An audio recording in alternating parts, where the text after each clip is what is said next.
사랑과 은혜가 많으신 고마우신 아버지 하나님 참으로 감사드립니다. 저희를 구원해 주시고 주님의 몸된 교회 가운데 살아갈 수 있도록 은혜 위에 은혜를 부어주심을 감사드립니다.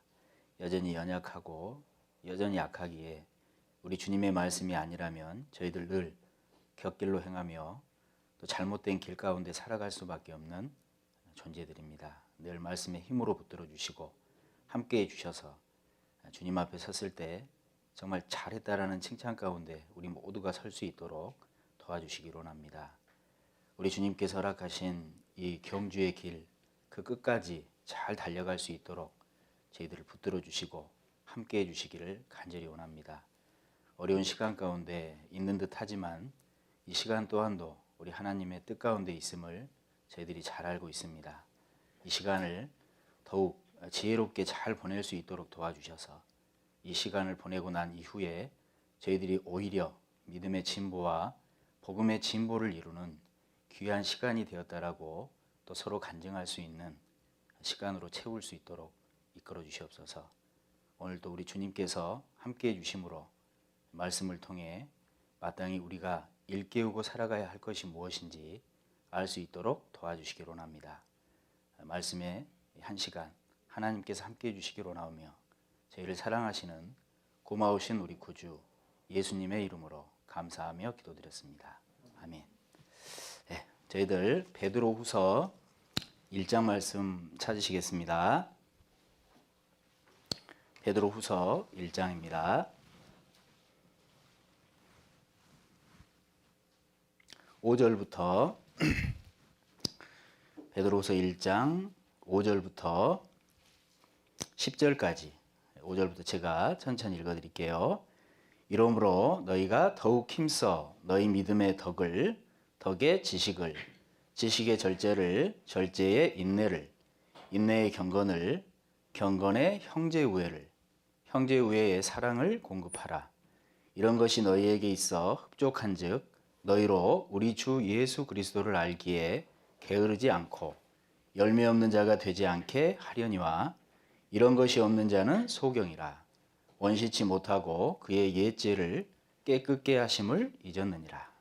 우리 10절은 함께 읽겠습니다. 그러므로 형제들아 더욱 힘써 너희 부르심과 택하심을 굳게 하라.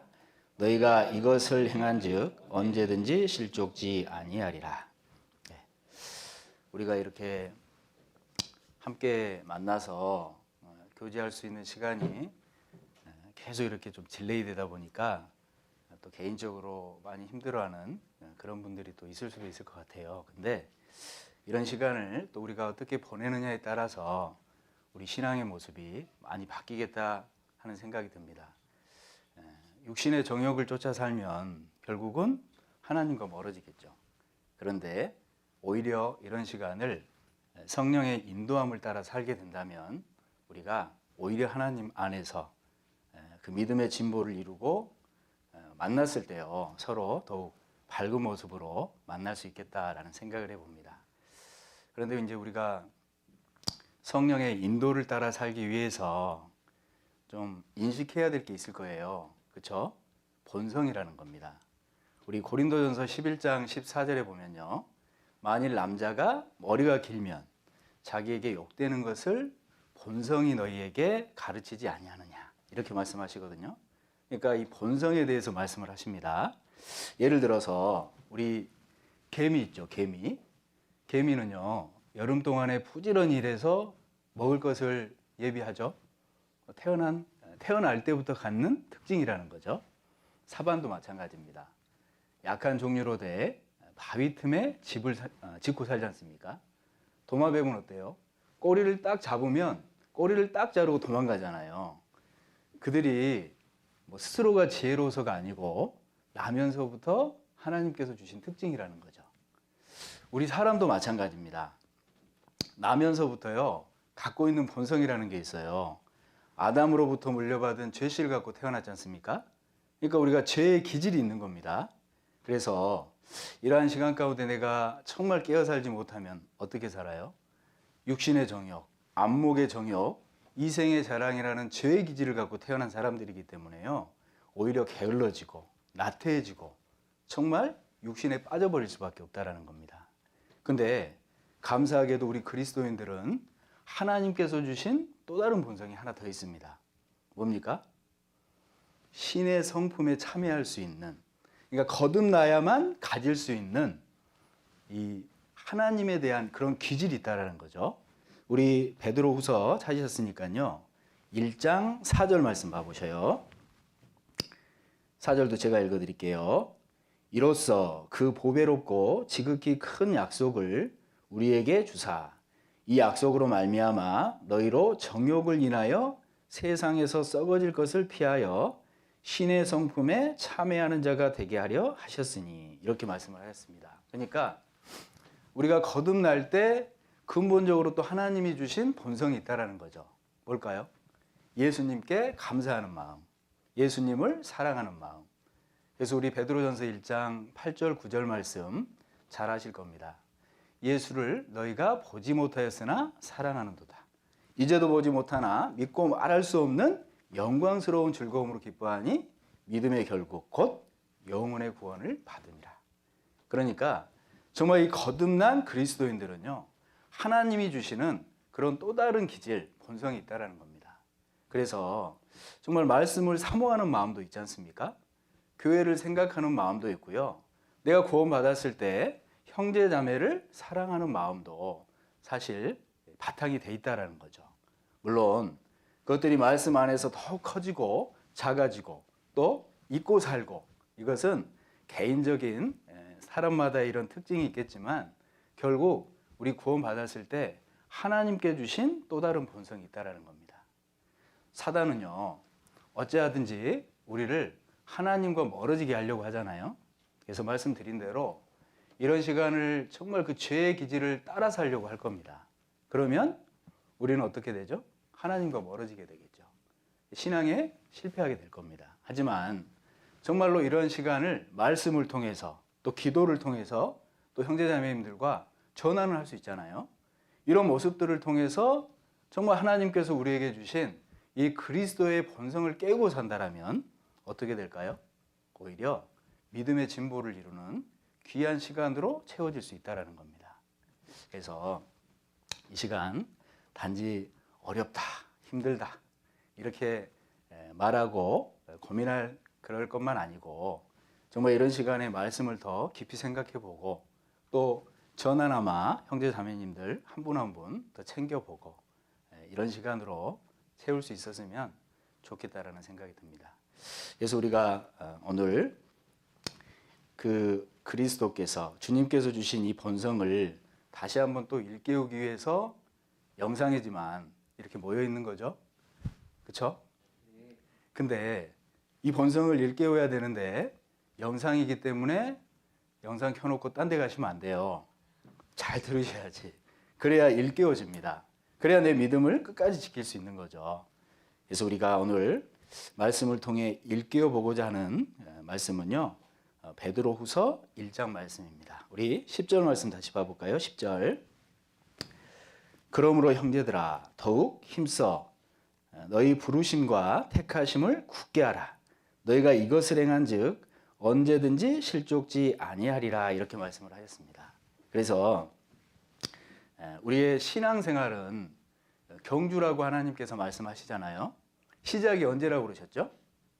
시작이 구원 받았을 때지 않습니까? 끝이 어디예요?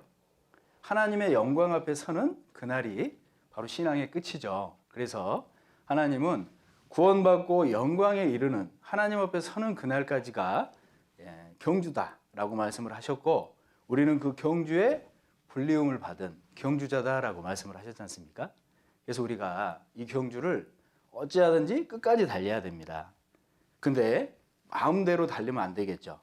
하나님의 말씀대로 또 하나님께서 주신 목적을 성취하면서 그래야 하나님 앞에 섰을 때 칭찬이 있을 거란 겁니다.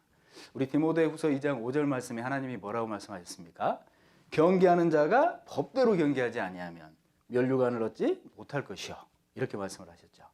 그래서 우리 200m 트랙을 달리기를 할 때도요, 사실 이 트랙에 맞춰서 잘 달려서 1등으로 들어와야 박수 받죠. 내가 1등 하겠다고 가로질러서 달려서 1등으로 돌아왔습니다. 그럼 박수 받을 수 있어요? 오히려 책망을 받지 않습니까? 그런 것처럼 우리 경주는요, 이 신앙생활은 하나님께서 말씀하신 말씀대로 해야 된다라고 말씀을 하시죠. 뿐만 아닙니다. 분명한 목적을 가지고 해야 된다라고 말씀을 하셔요. 그래서 우리 고린도전서 9장 25절, 26절 말씀에 이기기를 다투는 자마다 모든 일에 절제하나니 이러므로 저희는 썩을 멸류관을 얻고자 하되 우리는 썩지 아니할 멸류관을 얻고자 하노라. 이러므로 다름질을 향방 없는 것 같이 아니하며 싸우기를 허공을 치는 것 같이 아니한다, 이렇게 말씀을 하셨어요. 그래서 우리의 이 경주, 이 신앙생활은요, 분명히 목적이 있어야 된다라고 얘기를 하십니다. 그 목적이 뭡니까? 우리 암송 잘 하실 텐데 그 말씀 한번 찾아보시죠. 사도행전 20장입니다. 사도행전 20장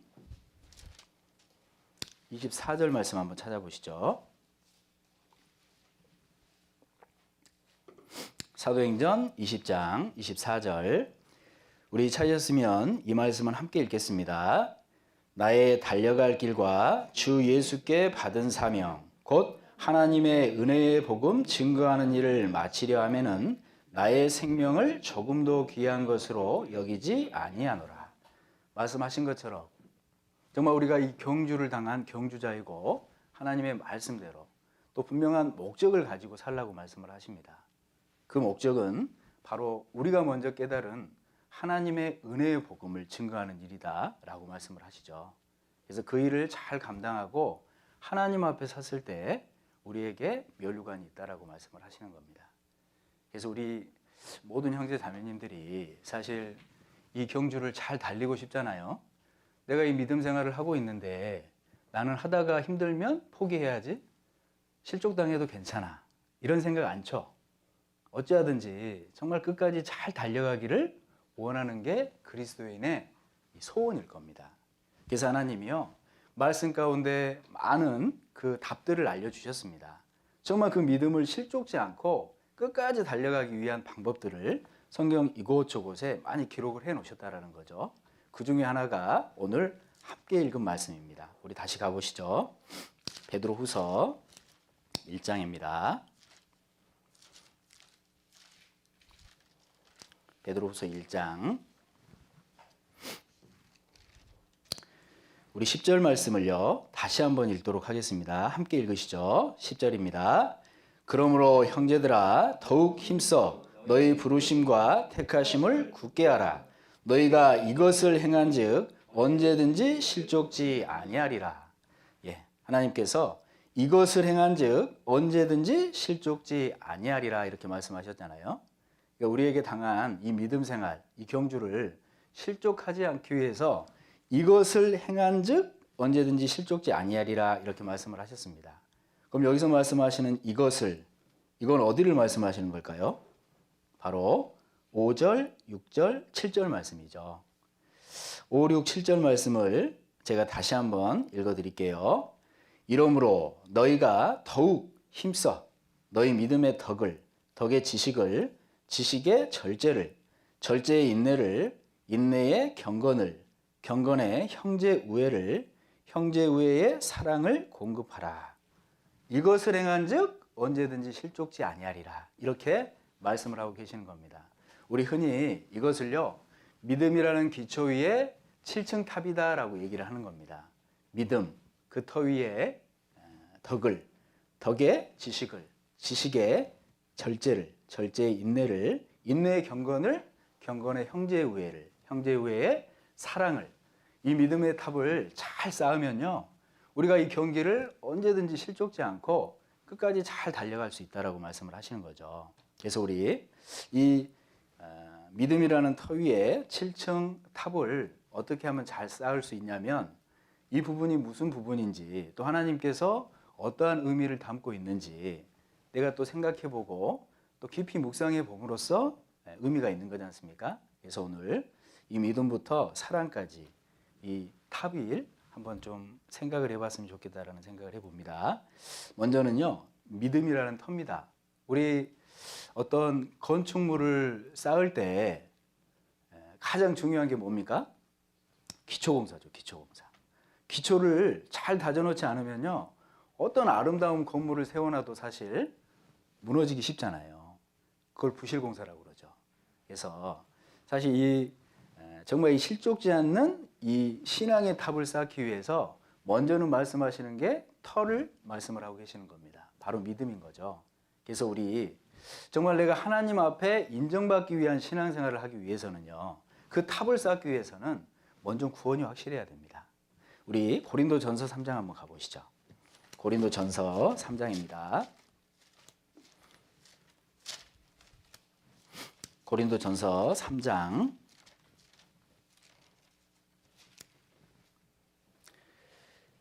10절, 11절 말씀 우리 찾으셨으면 함께 읽겠습니다. 내게 주신 하나님의 은혜를 따라 내가 지혜로운 건축자와 같이 터를 닦아두매 다른 이가 그 위에 세우나 그러나 각각 어떻게 그 위에 세우기를 조심할지니라. 이 닦아둔 것 외에 능히 다른 터를 닦아둘 자가 없으니 이 터는 곧 예수 그리스도라. 하나님께서 말씀하신 그대로 우리는요, 먼저는 그 신앙의 탑을 위해서 이 기초를 탄탄히 세워야 된다라고 얘기를 하시죠. 바로 그 터는 예수 그리스도 외에는 없다라는 겁니다. 우리 교회에서 이렇게 나와 있는 세계 교회사라는 책 있잖아요. 그 책을 이렇게 쭉 읽다 보면요, 비기독교인들이 기록한 예수님에 대한 기록을 모아놓으면 예수님에 대한 결론이 어떻게 날까? 그러니까 성경 우선 덮어놓고요, 그들이 기록한 예수님에 대한 기록을 이렇게 정리해서 예수님에 대한 결론을 내면 어떤 결론이 나올까? 이렇게 해서 에드윈 야마우치라는 교수님이 그 결론을 내봤다고 그러잖아요. 그랬더니 결론이 약 7가지로 나온다고 합니다. 첫 번째, 예수님은 유대인들의 선생님이었다. 두 번째, 그 예수님께서요, 많은 사람을 치유하시고 살리는 이적을 행했다. 그리고 그 예수님은 십자가에 달려 돌아가셨다. 그리고 그 예수님은 부활하셨다. 그리고 그 사실을 믿는 사람들이 많다. 그 사실로 인해서 로마 전역까지 정말 그를 하나님으로 경배하는 사람들이 점점 많아지고 있다.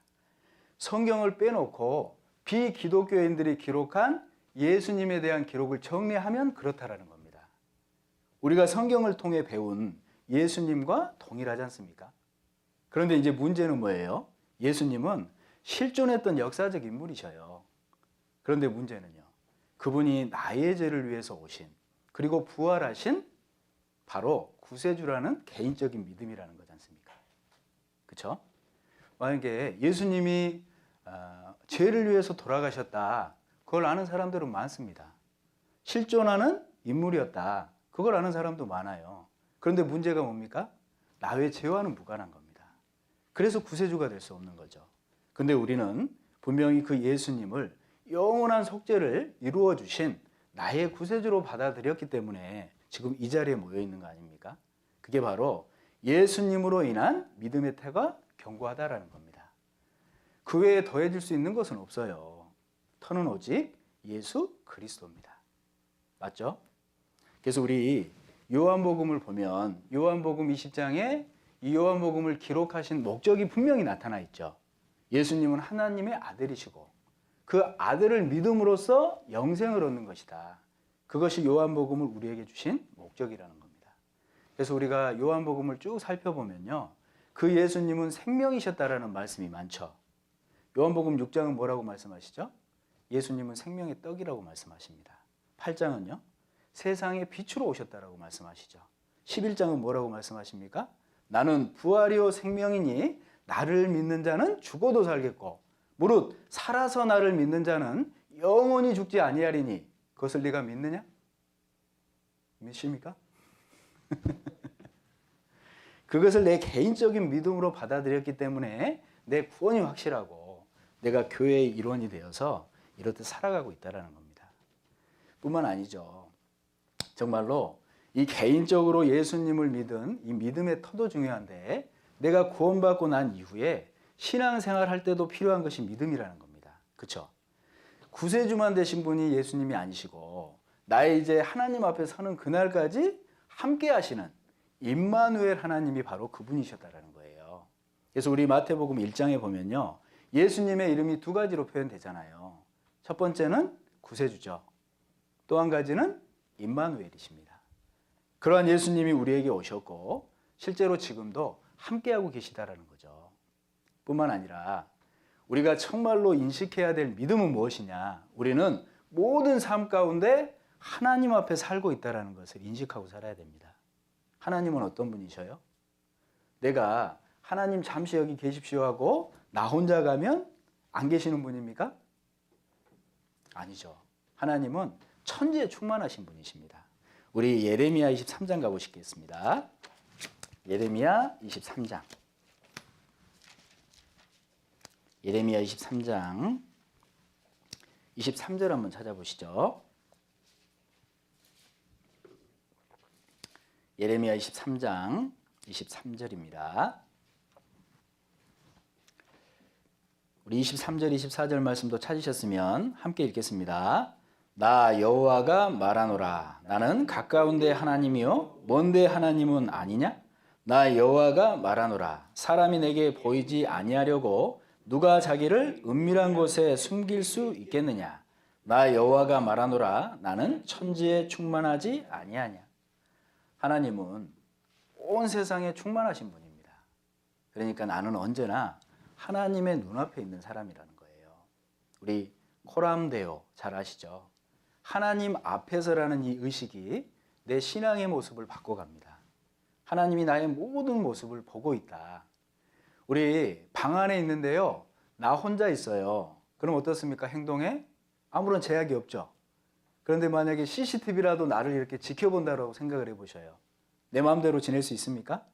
절대 그럴 수 없을 겁니다. 그래서 신앙의 근본, 정말 큰 힘이 될 수 있는 것이 코람데오, 하나님 앞에서라는 이 의식이라는 겁니다. 뿐만 아니라요, 하나님은 우리와 함께 하시고 때로는 환난도 허락하시잖아요. 그래서 우리의 신앙생활을 좁은 문을 통과해서 좁은 길을 걷는, 협착한 길을 걷는 그런 힘든 길이다라고 말씀을 하십니다.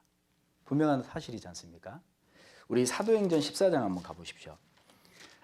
사도 바울께서 그 교회에 그 제자들을 굳게 하면서 하시는 말씀이 있죠. 사도행전 14장 22절 말씀 한번 보시죠. 사도행전 14장 22절. 우리 이 말씀도 찾으셨으면 함께 읽겠습니다. 제자들의 마음을 굳게 하여 이 믿음에 거하라 권하고 또 우리가 하나님 나라에 들어가려면 많은 환난을 겪어야 할 것이라 하고, 분명한 믿음이 있었던 겁니다. 정말 구원받고 그리고 이 좁은 문을 통과해서 좁은 길을 걷는 신앙생활은 고난의 길인 거죠. 환난이 따르는 길이다. 정말 그 하나님의 나라에 들어가기 위해서는 그것을 이겨낼 수 있는, 그리고 각오하는 그런 마음도 필요하다라는 겁니다. 그런데 감사하게도 하나님은 단지 그 환난만, 그 고난만 우리에게 허락하신 것이 아니고요, 내가 감당치 못할 때는 어떻습니까? 피할 길도 분명 주신다라고 말씀을 하시죠. 고린도 전서도 가보시죠. 고린도 전서 10장입니다. 고린도 전서 10장 우리 13절 말씀, 13절 말씀은 제가 읽어드리겠습니다. 고린도전서 10장 13절입니다. 사람이 감당할 시험 밖에는 너희에게 당한 것이 없나니 오직 하나님은 미쁘사 너희가 감당치 못할 시험 당함을 허락지 아니하시고 시험 당할 즈음에 또한 피할 길을 내사 너희로 능히 감당하게 하시느니라. 하나님은 우리에게 분명 어려운 고난도 허락하시는 분입니다. 그런데 내가 그것을 감당치 못할 때 그 즈음에는요, 피할 길도 분명하게 주시는 분이다. 이걸 말씀을 하시는 겁니다. 뿐만 아니라 하나님은 심판자셔요. 죄에 대해 심판하시는 분이시죠. 감사하게도 우리는 그 심판을 피한 사람들이지 않습니까? 그렇죠? 그런데 정말 우리에게도 또 다른 심판이 있다는 걸 알고 있습니다. 무슨 심판됩니까? 그리스도의 심판됩니다. 분명한 거죠. 그래서 우리가 정말 우리의 이 삶 가운데 하나님을 어떻게 섬겼는지 각각의 행위에 따라서 하나님 앞에 서면 심판하신다라는 것도 믿음으로 붙들고 있어야 되는 사실이라는 겁니다. 우리 고린도 후서도 가보셔요. 고린도 후서 5장 10절입니다. 고린도 후서 5장 10절입니다. 함께 읽겠습니다. 이는 우리가 다 반드시 그리스도의 심판대 앞에 드러나 각각 선악간에 그 몸으로 행한 것을 따라 받으려 함이라.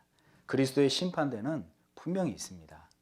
우리의 모든 삶의 모습을 통해 하나님과 어떠한 관계를 맺고 살았느냐에 따라서 그 심판 앞에 상급이 있고 그리고 때로는 부끄러움도 있다라고 말씀을 하시죠. 그래서 우리가 그 심판이 있다라는 걸 분명히 인식하고 사는 것은 결국 우리에게 복인 거예요. 뿐만 아니라 그 주님은 다시 오신다 약속하셨습니다. 어떠셔요? 예수님은요, 초림하시겠다라고 구약 성경에 얼마나 많은 곳에 말씀을 하셨습니까? 그런데 그 예수님은 말씀하신 그대로 약속을 지켜서 오셨습니다. 그리고 그 예수님을 통해서 성령 주시겠다 약속하셨죠. 그렇죠? 그 성령도 역시 오셨어요. 우리 요한복음 16장 가보시겠습니까? 요한복음 16장입니다. 요한복음 16장 13절입니다. 우리 요엘서에 그 성령이 오시겠다라고 이미 약속을 하셨고 예수님께서도 친히 이러한 말씀을 하신 거죠. 요한복음 16장 13절입니다. 제가 16절까지 천천히 읽어드리겠습니다. 그러나 진리의 성령이 오시면 그가 너희를 모든 진리 가운데로 인도하시리니 그가 자의로 말하지 않고 오직 듣는 것을 말하시며 장래일을 너희에게 알리시리라. 그가 내 영광을 나타내리니 내 것을 가지고 너희에게 알리겠음이니라. 무릇 아버지께 있는 것은 다 내 것이라. 그러므로 내가 말하기를 그가 내 것을 가지고 너희에게 알리리라 하였노라. 우리 16절은 함께 읽겠습니다. 조금 있으면 너희가 나를 보지 못하겠고 또 조금 있으면 나를 보리라 하신대. 우리 16절 말씀처럼 조금 있으면 너희가 나를 보지 못하겠고 이렇게 말씀하셨죠. 실제로 역사 가운데 예수님은 우리 죄를 위해서 십자가에 달려 돌아가셨잖아요. 그래서 예수님이 말씀하신 이후에 예수님은 이 땅에서 들림 받으셨지 않습니까? 승천하셨지 않습니까? 부활하시고 그리고 또 조금 있으면 나를 보리라 하신대 그러셨죠. 여기서 말씀하시는 나를 보리라 이 말씀이 무슨 말씀일까요? 성령에 대한 말씀입니다. 지금 13절부터 성령에 대해서 말씀하고 계시잖아요. 그러니까 그 성령이 다시 올 것이다. 예수님은 모든 사람의 죄를 용서해 주시는 사역을 완성하시고 그걸 보증케 하기 위해서 그리고 그 보증을 받은 사람들을 그 모든 삶을 인도하기 위해서 보혜사 성령을 주실 것을 약속을 하셨죠. 그리고 그 성령은 사도행전 2장에 오순절날 실제로 임하셨습니다. 초림하시는 예수님 또 성령으로 임하시겠다는 그 약속의 말씀을 그대로 이루셨잖아요. 그러면 재림하시겠다는 말씀은 안 이루실까요? 우리 성경 가운데요 정말 중요한 세 가지 약속이에요. 예수님 그리고 성령 그리고 재림이잖아요. 두 가지는 이미 이루셨습니다. 성경의 말씀을 통해서 성경엔 거짓 없다라는 거 우리가 너무나도 잘 알고 있죠. 그래서 재림하시는 예수님 역시도 시간적인 문제이지 곧 다시 우리가 보게 될 것을 말씀을 통해 분명히 알고 있습니다. 그래서 재림하시는 예수님에 대한 믿음도 내 신앙의 모습을 바꿀 수 있는 겁니다. 그래서 우리가요 내 구원에 대한 믿음도 분명해야 되고 또 신앙생활 가운데 내가 가져야 될 여러 가지 믿음도 말씀을 통해서 붙들고 사는 그런 먼저는 그 기초가 튼튼한 그런 모습을 갖춰야지 그 위에 세우는 것들이 의미가 있는 거잖아요. 우리 베드로후서 다시 가보실까요? 베드로후서 1장입니다.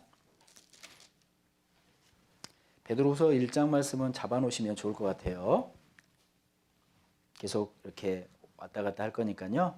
베드로후서 1장 말씀은 잡아놓으시고 우리 5절 말씀을 다시 한번 읽겠습니다. 이러므로 너희가 더욱 힘써 너희 믿음의 덕을 덕의 지식을 이렇게 말씀하셨죠. 그 두 번째로 이제 덕을 말씀을 하십니다. 우리 덕이라는 것이요, 이 의미를 좀 찾아보니까 뭐라고 표현되어 있냐면 선한 행실을 할 수 있는 도덕적 능력이다 이렇게 얘기가 되어 있더라고요. 그러니까 남을 배려하고 남에게 유익을 끼치고 교회를 위하는 그러한 행실을 나타낼 수 있는 마음, 그 능력 뭐겠어요? 하나님을 찾아가는 선한 양심이다라고 얘기할 수 있을 겁니다. 우리 양심하면요, 크게는 세 가지로 생각해 볼 수 있습니다. 첫 번째는요, 자연인의 양심이죠. 우리 로마서 2장 가보시겠습니까? 로마서 2장입니다. 로마서 2장 14절, 15절 말씀을 제가 읽어드리겠습니다. 14절, 15절입니다. 율법 없는 이방인이 본성으로 율법의 일을 행할 때는 이 사람은 율법이 없어도 자기가 자기에게 율법이 되나니 이런 이들은 그 양심이 증거가 되어 그 생각들이 서로 혹은 송사하며 혹은 변명하여 그 마음에 새긴 율법의 행위를 나타내느니라. 유대인들은 하나님께서 주신 율법이 있었습니다. 이방인들은요, 그러한 율법은 없었지만 그 율법의 행위를 나타낼 수 있는 기본적인 양심을 마음에 심어 두셨다는 거죠. 이게 바로 자연인의 양심입니다. 뭐겠어요? 내가 갖고 싶은 게 있습니다. 내게 아니에요. 그럼 우린 그 양심이 뭐라고 얘기하죠? 가져가면 안 돼. 이게 자연인의 양심이죠. 그래서 이제 행동으로 남의 걸 가져오는 건 어떻게 되는 겁니까? 그 양심이 무뎌지는 거잖아요. 뿐만 아니라 종교인의 양심도 있는 겁니다.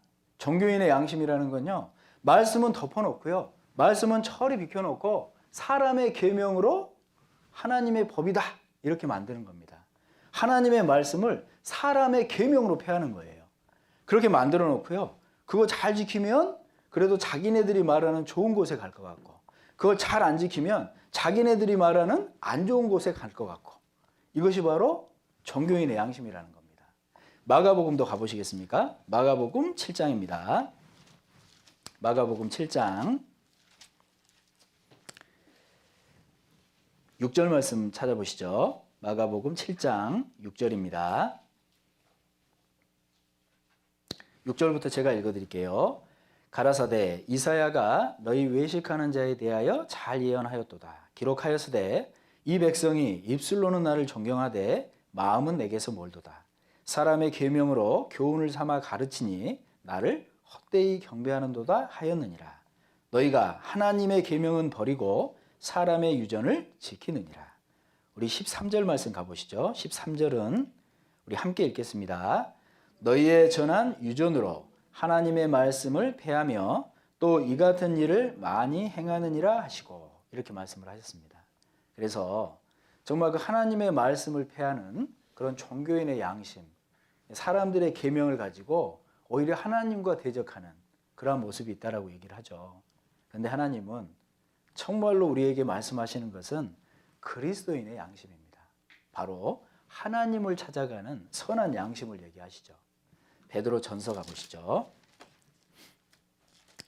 베드로 전서 3장 21절입니다. 베드로 전서 3장 21절.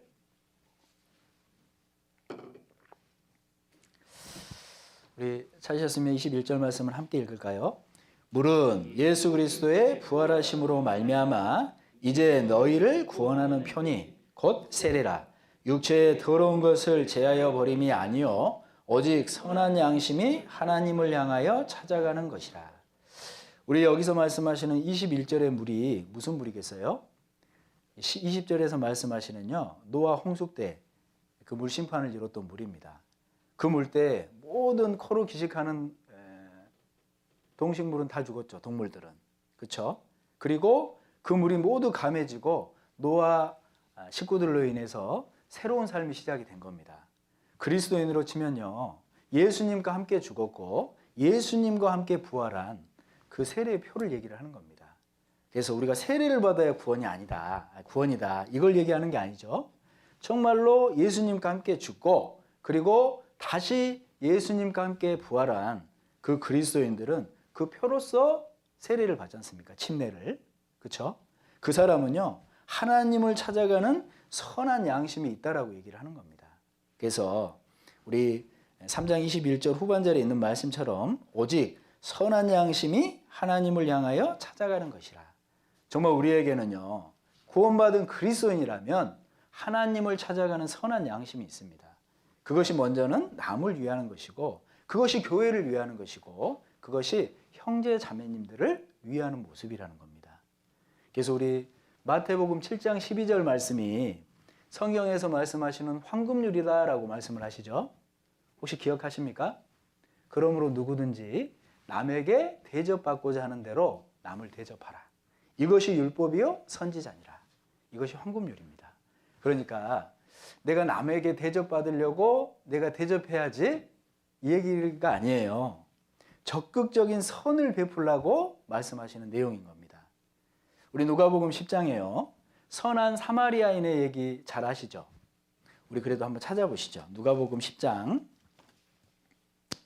누가복음 10장입니다. 10장 우리 30절 말씀.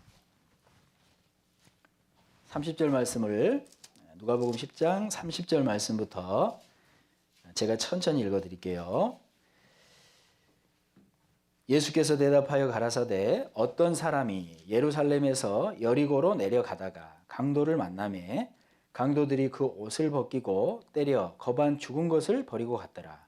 마침 한 제사장이 그 길로 내려가다가 그를 보고 피하여 지나가고 또 이와 같이 한 레위인도 그곳에 이르러 그를 보고 피하여 지나가되 어떤 사마리아인은 여행하는 중 거기 이르러 그를 보고 불쌍히 여겨 가까이 가서 기름과 포도주를 그 상처에 붓고 싸매고 자기 짐승에 태워 주막으로 데리고 가서 돌보아 주고 이튿날에 데나리온 둘을 내어 주막 주인에게 주며 가로되 이 사람을 돌보아 주라.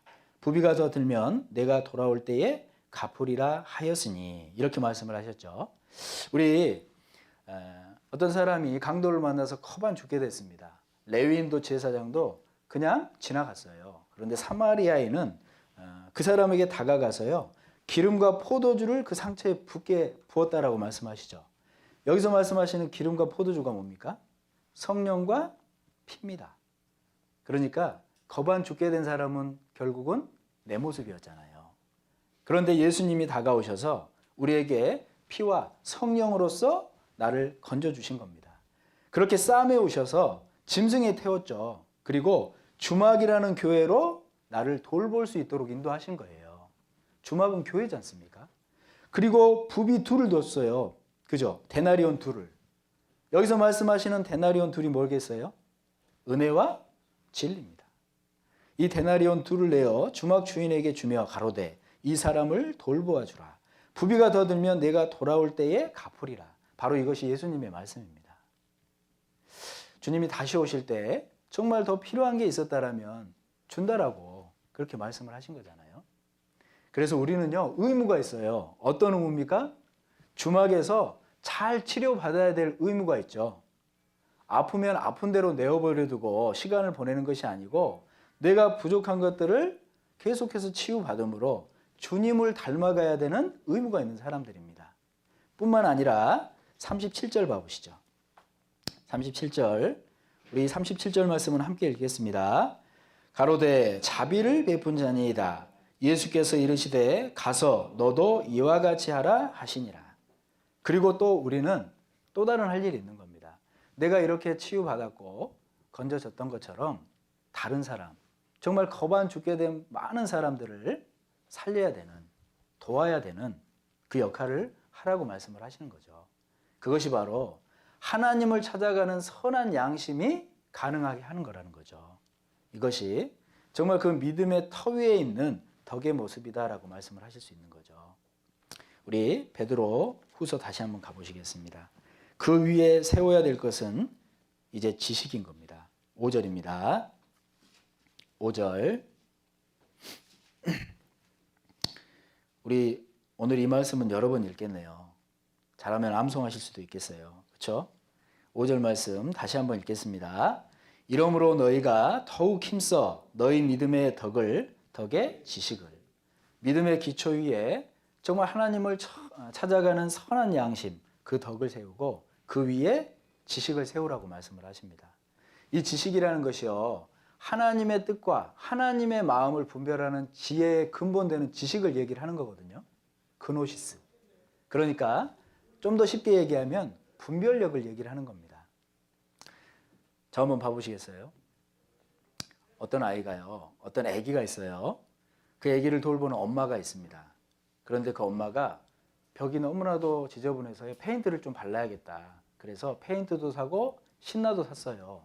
그리고 다 작업을 하고 남은 신나가 있네요. 버리기 아까워요. 그래서 이제 보관해 두려고 딱 하는데, 신나 뭔지 아시죠? 페인트 희색하는, 그죠? 그 신나를요, 그 신나도 이렇게 물과 같이 맑은 색이지 않습니까? 그래서 그런 엄마라면요, 사실 이 신나를 아무 데나 두지 않죠. 아기가 있으니까. 아기가 무슨 분별력이 있어요? 아무거나 물고 빨고 하는데, 그 아이를 생각해서라도요, 아무 데나 두지 않습니다. 그래서 영어로 danger, 아시죠? D-A-N-G-E-R. 발음 괜찮습니까? 그렇게 써서 높은 곳에 올려놨어요. 그리고 아이를 데리고 외출을 했습니다. 그런데 그 집에는요, 이제 간 영어를 배우기 시작한 초등학생이 있어요. 밖에서 친구들이랑 열심히 놀다가 들어왔네요. 아이고, 물 한 잔 마시려고 정수기를 딱 했는데, 그날따라 왜 또 정수기는 고장입니까? 뭔가 만들어낸 얘기인 것 같은 냄새가 나죠? 네. 그래서요, 막 여기저기를 뒤지기 시작합니다. 그래서 문을 딱 열었어요, 서랍을. 그런데 D-A-N, 단, G-E-R, 거, 단 거? 그리고 쭉 마셨는데 다행히 뱉어냈어요, 얼른. 그래서 큰일은 당하지 않았다라는 이런 내용이 있어요. 예, 죄송합니다. 만든 겁니다.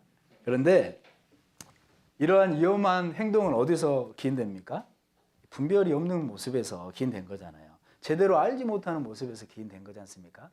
그래서 하나님께서는요, 우리에게 원하시는 게 무엇이냐, 정말 하나님의 뜻과 하나님의 마음을 잘 알아가기 위해서 말씀에 창념하고 그러한 지식을 얻음으로 분별력을 갖기를 원하십니다.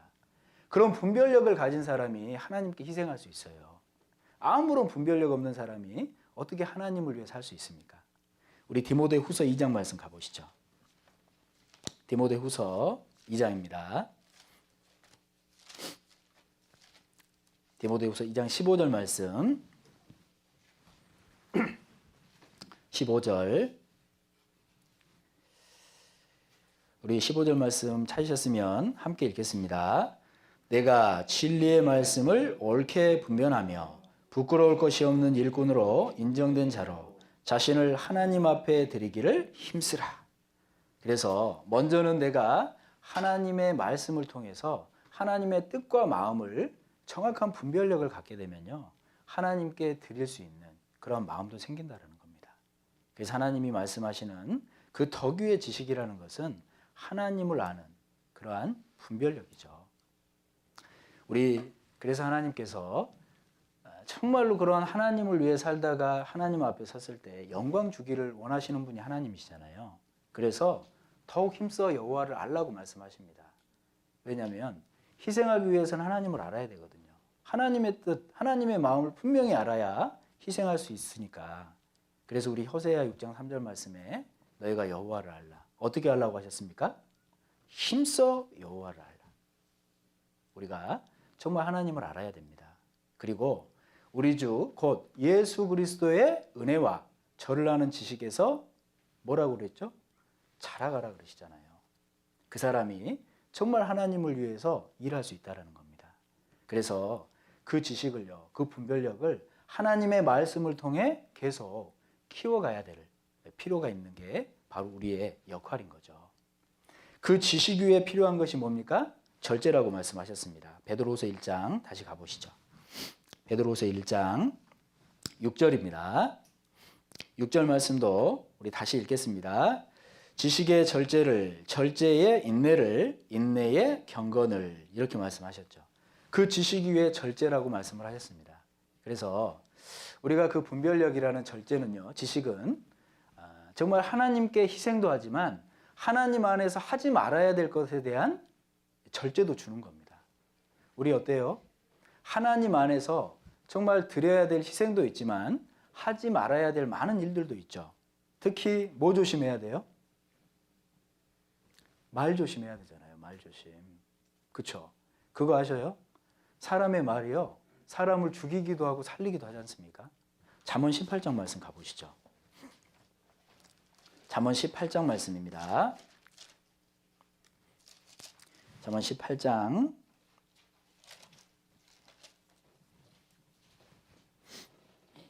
21절 우리 이 말씀을 함께 읽겠습니다. 죽고 사는 것이 혀의 권세에 달렸나니 혀를 쓰기 좋아하는 자는 그 열매를 먹으리라. 죽고 사는 것이 혀의 권세에 달렸답니다. 그래서 우리 이거는요, 뭐 멀리 가서 찾아볼 필요도 없어요. 말 한마디로 내 마음을 세우기도 하고 말 한마디로 어떤 사람의 신앙을 무너뜨려 버리기도 하지 않습니까? 그래서 하나님은요, 그 말에 대한 절제를 하기를 원하시는 겁니다. 경우에 합당한 말은 아로 새긴 은장반에 뭐라고 그러십니까? 금사관이라. 그것처럼 정말 우리는요, 말에 대한 절제를 해야 돼요. 그냥 내가 하고 싶다라고 막 뱉어버리고 한 번 뱉은 말은 주워 담을 수 없지 않습니까? 그런 것처럼 말은 그만큼 중요합니다. 그래서 내가 하나님 안에서 해야 될 절제, 이러한 말씀들을 알면 내 말이 한 사람의 신앙을 세울 수도 있고 한 사람의 신앙을 무너뜨려 버릴 수도 있구나. 이걸 말씀을 통해 확인한다라면 어때요? 절제할 수 있죠. 두 번째로는요, 세상에 대한 절제도 해야 됩니다. 세상과 버타는 것이 하나님과 원수되는 것을 알지 못하느냐? 세상을 내가 쫓아 사는 것은요, 하나님과 원수되는 겁니다. 하나님과 멀어지는 거예요. 그래서 하나님은요, 세상에 대한 절제도 말씀을 하시는 거죠. 그러니까 우리가 이제 다 버리고 산속에 들어가 살아야 됩니까? 그건 아니죠. 우리 고린도전서 7장 가보셔요. 고린도전서 7장입니다. 고린도전서 죄송합니다. 5장이네요. 5장 10절 말씀 9절부터 제가 읽어드릴게요. 9절 내가 너희에게 쓴 것에 음행하는 자들을 사귀지 말라 하였거니와 이 말은 이 세상에 음행하는 자들이나 탐하는 자들과 토색하는 자들이나 우상 숭배하는 자들을 도무지 사귀지 말라는 것이 아니니 만일 그리하려면 세상 밖으로 나가야 할 것이라. 정말 우리에게 하나님께서 말씀하시는 이 말씀에 대한 분별력은 갖고 있어야 되죠. 우리는 우리가 깨달은 사랑을 아직 알지 못하는 그들에게 전해야 됩니다. 그래서 그들과 접점은 있어야 된다는 거죠. 다만 그들의 행위를 본받지 말고 그들과 같이 사는 모습에 부러워하거나 그러한 모습으로 살지 말고 구별되어서 그들을 하나님 안으로 하나님의 사랑을 깨달을 수 있도록 도와달라고 말씀을 하시는 거죠. 하나님께서 말씀하신 대로 세상을 완전히 등져라 그러면 아주 밖으로 나가라고 말씀하시는 거잖아요. 그게 아니라는 겁니다. 접점을 가지고 정말 그들에게 내가 깨달은 사랑을 전해야 될 필요가 있지 않습니까? 그래서 세상에 대한 절제도 말씀을 하시는 겁니다. 그리고 우리가 청년 시절에 가장 중요하고 조심하게 생각해야 되는 것이 이성이잖아요.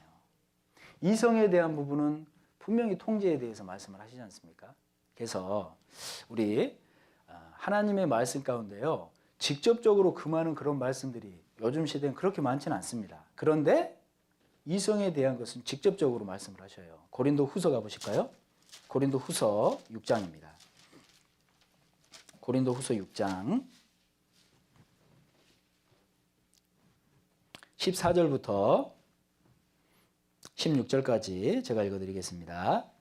너희는 믿지 않는 자와 멍에를 같이 하지 말라. 의와 불법이 어찌 함께하며 빛과 어둠이 어찌 사귀며 그리스도와 벨리알이 어찌 조화되며 믿는 자와 믿지 않는 자가 어찌 상관하며. 16절 함께 읽겠습니다. 하나님의 성전과 우상이 어찌 일치가 되리요. 우리는 살아계신 하나님의 성전이라. 이와 같이 하나님께서 가라사대 내가 저희 가운데 거하며 두루 행하여 나는 저희 하나님이 되고 저희는 나의 백성이 되리라 하셨느니라. 하나님께서 우리 14절 말씀처럼 너희는 믿지 않는 자와 멍에를 같이 하지 말라 이렇게 말씀하셨잖아요. 이 부분이요, 불신자와의 홍인을 상징하는 겁니다. 불신자와의 혼인을. 그렇기 때문에 직접적인 명분인 거예요. 정말로 믿지 않는 자와 멍해를 같이 하지 말라. 그래서 우리 청년 때에 사실 이성 교제는요, 내 신앙을 해할 뿐 아니고 모든 것을 망가뜨리는 그런 위험한 모습이 될 수 있다는 겁니다. 그래서 하나님이 말씀하시는 거예요. 이성에 대해선 철저한 통제가 필요합니다. 그래서 우리 이제 교회 안에서 또는 밖에서 형제 자매님들 만나면 인사도 하지 말아요. 그 얘기가 아니죠. 아니, 당연히 얼마나 주님 안에서 같은 식구들인데 반갑습니까? 챙겨드리고 싶고 인사해야죠. 하지만 하나님이 경계하고 계시는 부분은 다른 말씀이잖아요. 그 이성 교제에 대해서 그런 부분에 대해서 철저한 통제하고 절제하라고 하시는 거지, 뭐 아는 체도 하지 말라는 얘기가 아니죠. 그런 분별은 충분히 하실 수 있을 거라고 생각을 합니다. 그리고 하나님께서 다시 말씀하시는 것이 그 위에 인내를 말씀하십니다. 우리 1장 6절 다시 가보시죠. 베드로후서 1장 6절입니다. 베드로후서 1장 6절. 이제 거의 다 쌓아가고 있어요. 조금만 참으시면 7층까지 쌓아갑니다. 6절 말씀 함께 읽을까요? 지식의 절제를, 절제의 인내를, 인내의 경건을, 이렇게 말씀하셨죠. 생각을 해보셔요. 하나님의 말씀대로 산다라는 거, 그리고 내가 모든 생활을 통제하고 절제하고 산다라는 거 쉽습니까? 어렵습니까? 어렵죠. 그러니까 좁은 길이라니까요. 그러니까 하나님이 뭐라고 말씀하셔요? 인내하라고 말씀을 하시는 겁니다. 쉬운 길이면 참으라고 뭐하라고 말씀하셔요? 쉽지 않은 길이니까 참으라고 얘기하시죠. 그래서 우리 히브리서 12장 1절 말씀에도요, 그러므로 너에게 둘러싼 허다한 증인들이 있으니 모든 무거운 것과 얽매이기 쉬운 죄를 벗어버리고 너희 앞에 당한 경주를 너희 인내로서 너희 앞에 당한 경주를 경주하며, 이렇게 얘기하시거든요. 그 경주를 잘 당하기 위한 또 다른 방법도 인내를 얘기를 하는 겁니다. 힘든 길이기 때문에 인내해라 얘기하시는 거예요. 그런데 우리가 어떤 어려운 일을 딱 만났을 때요, 가장 나를 힘들게 하는 게 뭡니까? 끝이 언제일지 모른다. 이건 진짜 나를 힘들게 하거든요. 내가 지금 이 시간을 겪고 있지만 사실 이 끝이 뭐 하루든 이틀이든, 그리고 끝난다 그러면 사실 우리 참아낼 수 있죠. 그렇죠? 지금 이 말씀이 앞으로 한 10분 정도면 끝나요. 그러면 어때요? 우리 마음에 소망이 되죠? 이 말씀이 언제 끝날지 모르겠다 그러면 얼마나 힘들겠습니까? 하지만 제가 10분 안에 끝내드릴게요. 그러니까 집중하셔요. 혹시 또 영상 켜놓고 어디 가 계신 분 계시면 안 돼요. 잘 들으셔야 됩니다. 그 끝이 있다는 것은 우리에게 그 힘들지만 그 길을 끝까지 감당할 수 있도록 한다는 겁니다. 우리 야고보서 말씀 가보시죠. 야고보서 5장입니다. 야고보서 5장 7절입니다. 야고보서 5장 7절로 8절 말씀. 우리 찾으셨으면 함께 읽겠습니다. 그러므로 형제들아, 주의 강림하시기까지 길이 참으라. 보라, 농부가 땅에서 나는 귀한 열매를 바라고 길이 참아 이른 비와 늦은 비를 기다리나니 너희도 길이 참고 마음을 굳게 하라. 주의 강림이 가까우니라. 이 말씀은요, 재림을 소망하는 인내와 믿음에 대해서 얘기하고 계시는 겁니다. 그러면서 정말 주님 오실 날이 가까웠으니까 이 힘든 길이지만 끝까지 참고 마음을 굳게 해라, 이 얘기하고 계시는 거예요. 인내를 강조하고 계시는 말씀이라는 겁니다. 그리고 또 우리가 이 인내하라고 하나님의 말씀은요, 어려운 길이지만요, 이것이 사실은 은혜이기 때문에 인내하라고 얘기하시는 거잖아요. 우리 다윗이 사울에게 몇 년 쫓아다녔습니까? 쫓겨다녔습니까? 10년의 세월을 쫓겨다녔습니다. 얼마나 힘들었겠어요. 늘 이 죽음이요, 나와 한 걸음 차이다라고 얘기했을 만큼 죽음에 대한 위협, 얼마나 먹었겠어요. 늘 굶주렸고 제대로 자지도 못했을 거고, 정말 그런 시간을 10년 가까이 보낸 겁니다. 그런데 다윗이 그 시간이 딱 지난 후에 뭐라고 얘기합니까? 아이고 힘들어 죽을 뻔했다, 이렇게 얘기해요? 아닙니다. 그 시간이 하나님이 나를 후히 대접한 시간이다라고 얘기를 하잖아요. 은혜라는 걸 분명히 깨달았습니다. 우리 때로는 신앙생활 가운데 어려움의 시간이 있습니다. 그런데요, 그것이 하나님이 나에게 주신 은혜라는 걸 잊잖아요. 그건 못 버텨요. 하나님이 오히려 내 신앙을 위해서 단련하는 시간이고 오히려 나에게 주시는 은혜의 시간이다라는 것을 내가 기억하지 않습니까? 그러면 이겨낼 수 있습니다. 그리고 그 시간을 딱 통과하고 나서 어떤 간증들을 해요? 정말 그 시간을 통해서 내가 하나님을 배워간다라고, 내가 그 시간을 통해서 내 신앙이 요만큼은 그래도 자랐노라고 이렇게 간증하지 않습니까? 우리 베드로전서 5장 10절 말씀 잘 아시죠? 모든 은혜의 하나님, 나를 구원해 주신 것도 은혜고 그 하나님 앞에 섰을 때 영광 주시는 것도 은혜고 잠깐 고난을 주신 것도 은혜라고 얘기하시잖아요. 왜요? 그 시간을 통해서 내 터가 굳건해지고 강해지고 내가 신앙의 모습이 점점 더 온전해 간다라는 겁니다. 그러니까 은혜라고 말씀을 하시는 겁니다. 그래서 참으라고 얘기하시는 거예요. 우리가 정말 그 절제 시간들은 힘든 길이지만 이 인내의 모습을 통해서 내가 점점 자라가는 거지 않습니까? 그리고 그 위에 경건을 세우라고 말씀하십니다. 보셔요. 이 모든 어려운 시간들을 내가 참아내려면 내 의지로 되셔요? 불가능합니다. 그래서 기도하라고 얘기하시죠. 그래서 말씀에 순종하라고 얘기하시죠. 그리고 재림을 바라보라고 얘기하시지 않습니까? 그러한 모습으로 내가 교회 가운데 있으면요, 정말 그 말씀에 붙들리는 삶을 살아간다는 겁니다. 우리 디모데후서 3장 말씀 잘 기억하실 거예요. 마지막 시대의 인간상은요, 그러한 모습으로 흘러갑니다. 한번 찾아볼까요? 디모데후서 3장입니다. 디모데후서 3장. 우리 1절 한번 봐보실까요? 1절. 디모데후서 3장 1절부터 제가 5절까지 읽어드릴게요. 네가 이것을 알라. 말세에 고통하는 때가 이르리니 사람들은 자기를 사랑하며 돈을 사랑하며 자긍하며 교만하며 회방하며 부모를 거역하며 감사치 아니하며 거룩하지 아니하며 무정하며 원통함을 풀지 아니하며 참소하며 절제하지 못하며 사나우며 선한 것을 좋아 아니하며 배반하여 팔며 조급하며 자고하며 쾌락을 사랑하기를 하나님 사랑하는 것보다 더하며 5절은 함께 읽겠습니다. 경건의 모양은 있으나 경건의 능력은 부인하는 자니 이 같은 자들에게서 네가 돌아서라.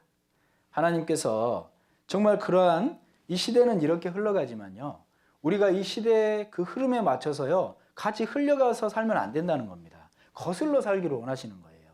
내 의지로 되는 것이 아니니까 말씀에 붙들려 살기를 얘기를 하시는 겁니다. 그게 경건의 능력 아닙니까? 거룩한 척, 경건의 모양만 얘기하는 것이 아니라 실질적 하나님 말씀에 붙들려서, 시대는 이렇게 흘러가지만 그리스도인들은 이러한 모습에서 철저히 구별되어 살아가기를 원하시는, 말씀에 붙들려 살기를 원하시는, 이게 바로 경건의 능력이라는 겁니다. 그 절제까지의 모든 탑을 쌓다 보면 하나님에 대한 경건의 모습이 사실은 조금씩 갖춰질 수 있다는 거죠.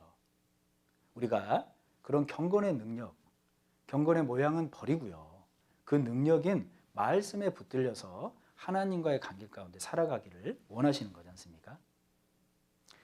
그 위에 하나님이 형제 우애를 말씀하십니다. 다시 베드로후서 1장 가보시죠. 베드로후서 1장 7절입니다. 제가 또 읽어드릴게요. 경건의 형제 우애의 사랑을 공급하라, 이렇게 말씀을 하셨습니다.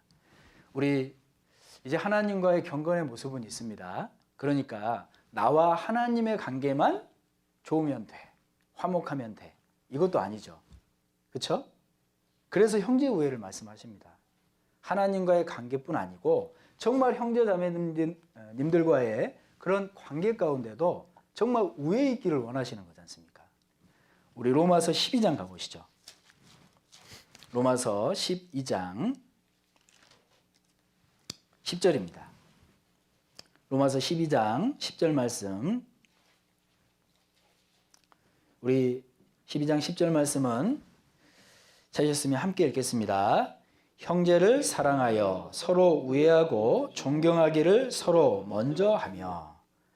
그래서 하나님과의 관계 가운데 정말 그 말씀에 붙들려서 사는 것뿐 아니고 교회 안에서 형제 자매님들과 정말 그 우애 가운데 정말 아름다운 모습으로 살기를 원하시는 것이 하나님의 뜻이잖아요. 그래서 우리에게 허락하신 것이 교회라는 겁니다. 내가 이 형제 우애, 이 사랑을 어디서 배워요? 교회에서 배우는 거잖아요. 나 혼자 산속에서 기도하고 나 혼자 산속에서 말씀에 창념한다고 해서 이 하나님의 사랑을 배워갈 수 있는 게 아니지 않습니까? 우리 에베소서도 가보실까요? 에베소서 3장입니다. 에베소서 3장, 에베소서 3장 18절 19절 말씀, 3장 18절로 19절 말씀, 우리 찾으셨으면 18절 19절 말씀은 함께 읽겠습니다. 능히 모든 성도와 함께 지식에 넘치는 그리스도의 사랑을 알아 그 넓이와 길이와 높이와 깊이가 어떠함을 깨달아 하나님의 모든 충만하신 것으로 너희에게 충만하게 하시기를 구하노라. 우리 18절 말씀에 그리스도의 사랑을 알아가는 것은요, 전제 조건이 있잖아요. 앞에 능히 모든 성도와 함께라고 말씀을 하십니다. 교회잖아요. 그래서 우리가 교회 안에서요, 때로는 티격태격 하잖아요. 때로는 오해도 받고 오해도 하고 때로는 싫은 얘기도 하고 상처도 받고, 그렇죠? 그래서 교회를 떠납니까? 아니죠. 그래도 사랑하라 하셨는데, 말씀이 정말로 그러한 나도 사랑해 주셨다 하셨는데, 그러니까 이해하려고 애쓰잖아요. 그러다 보면 어때요? 정말 주님의 사랑이 무엇인지 알아간다는 겁니다. 그래서 주님의 사랑은요, 교회 안에서 배워간다는 거예요. 그리고 자라간다는 겁니다. 그래서 그 형제 우애는 결국 교회 안에서 정말 내가 느끼고 배우고 살아가다 보면 결국 그 신앙의 탑, 그 정점인 사랑까지 이른다라고 말씀을 하시죠. 기억하십니까? 저 한번 봐보시죠. 우리 제일 믿음의 기초가 뭐라고 그랬죠? 믿음입니다. 그렇죠? 무슨 믿음이에요? 먼저는요, 구원에 대한 확실한 믿음이에요. 그리고 그 위에 뭘 세워야 됩니까? 덕이죠. 하나님을 찾아가는 선한 양심. 구원받은 사람은요, 근본적으로 그런 양심이 있습니다. 없을 수가 없어요. 그 위에 지식입니다. 분별력이죠. 그 위에 이제부터 헷갈리기 시작하죠? 뭡니까? 절제잖아요. 내가 어떠한 분별력을 알아야 내가 해야 될 것과 하지 말아야 될 것에 대한 분별이 생기지 않습니까? 그 절제 위에 인내입니다. 그 인내는요, 끝이 있어요. 그리고 은혜입니다. 그러니까 내가 감사함으로 이겨낼 수 있다는 거예요. 그 인내 위에 뭡니까? 형제 우애. 교회 안에서 그러한 관계 가운데 살아가다 보니 하나님의 사랑이 무엇인지 우리는 배워가는 겁니다. 그래서 그 맨 신앙의 탑, 맨 정점에 뭐가 있다고요? 사랑입니다. 정말 이러한 신앙의 탑을 우리 모두가요, 한번 세워가면서 산다고 생각해 보셔요. 그러면 우리 교회의 모습이 어떻게 될까요? 나도 실족하지 않을 뿐 아니라 다른 사람도 실족하는 실족해하는 실수를 하지 않는 겁니다. 얼마나 하나님 보시기에 아름답겠습니까? 그런 모습으로 사는 사람이 하나님과 화목하고 형제 자매님들과 화목하고 정말 하나 되고 또 주님 안에서 거룩해지고, 이런 모습을 통해 하나님이 무슨 일을 하시겠습니까? 복음을 증거하시는 겁니다. 하나님이 복음에 앞서 말씀하시는 것은 먼저 하나됨이잖아요. 거룩함이지 않습니까? 그러한 모습을 통해 하나님께서 역사하시는 거지 않습니까? 우리 오늘 베드로후서 1장 이 말씀을 가지고요, 그렇게 깊이 생각하지 못해도 개인적으로 더 깊이 한번 생각해 보셔요. 더 많은 묵상이 될 겁니다. 그리고 정말 우리 모두가 약속 하나 하시죠. 그 신앙의 탑을, 그 믿음 위에 먼저는 굳건히 세우고 그 신앙의 탑을요, 한번 세워가 보시자고요. 우리 청년의 형제 자매님들께서. 그럼 하나님 보시기에 얼마나 아름다운 교회가 되겠습니까? 우리 정말 주님 오실 날이 가깝다라고 얘기하죠. 그런데 그 재림 의식이 나를 오히려 두려워하게 하고 오히려 내 마음이 신앙 안에서 흔들리는 것을 하나님이 원하시는 모습은 아닐 거예요. 우리 데살로니가 후서 가보셔요. 데살로니가 후서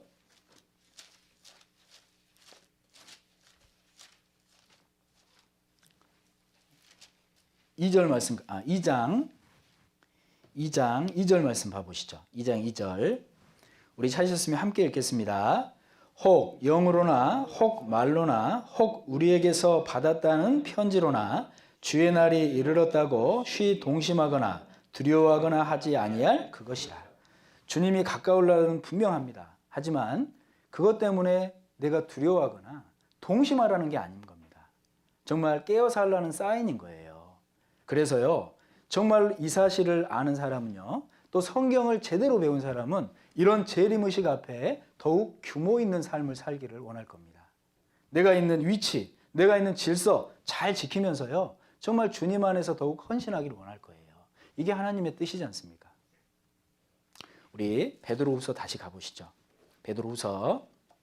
정말 주님의 그 뜻을 알았다라면 우리가 이러한 신앙의 탑을 쌓고 재림의식도 성경이 말씀하시는 제대로 된 생각을 가지고 살아야 될 필요가 있다는 겁니다. 우리 베드로후서 1장 5절부터 8절까지 제가 읽어드리겠습니다. 이러므로 너희가 더욱 힘써 너희 믿음의 덕의 지식을, 지식의 절제를, 절제의 인내를, 인내의 경건을, 경건의 형제 우애를, 형제 우애의 사랑을 공급하라. 10절은 다시 한번 읽고 마치도록 하겠습니다. 그러므로 형제들아 더욱 힘써 너희 부르심과 택하심을 굳게 하라. 너희가 이것을 행한즉 언제든지 실족지 아니하리라. 주님 오실 날이 정말 얼마 남지 않았습니다. 그때까지 더욱 규모 있는 모습으로 주님께 합당한 모습으로 살다가 정말 주님께 칭찬받는 모습으로 서기를 원합니다. 기도하겠습니다. 사랑과 은혜가 많으신 고마우신 아버지 하나님, 연약한 저희들을 주님의 그 크신 사랑으로 불러주셔서 교회의 일원이 될 수 있도록 도와주신 귀한 그 사랑을 감사를 드립니다. 저희들 여전히 연약하지만 오늘 우리 주님께서 주신 말씀대로 정말 그 신앙의 탑을 쌓아가기를 원합니다. 우리 청년의 형제 자매님들이 이 말씀을 더욱 마음에 두고 주님이 보시는 그 귀한 신앙의 탑을 쌓다가 정말 주님 앞에 설 수 있도록, 그래서 우리 모두가 칭찬받는 모습으로 설 수 있도록 도와주시기 원합니다. 어려운 시간 가운데 있습니다. 하지만 이 시간이 저희들에게 믿음의 진보와 복음의 진보가 될 수 있는 귀한 시간으로 오히려 선으로 갚아주시기를 간절히 원합니다. 이러한 시간에 정말 우리 귀한 형제 자매님들이 한 분이라도 실족하는 일이 없도록 도와주시고 붙들어 주시옵소서. 오늘 함께해 주신 귀한 한 시간의 말씀 감사드립니다. 이후의 교제에도 저희들이 형제 자매님들의 귀한 사랑의 간증에 귀를 기울일 수 있도록 도와주시옵소서. 모든 기도 저희를 사랑하시는 고마우신 우리 구주 예수님의 이름으로 감사하며 기도드렸습니다. 아멘. 수고하셨습니다.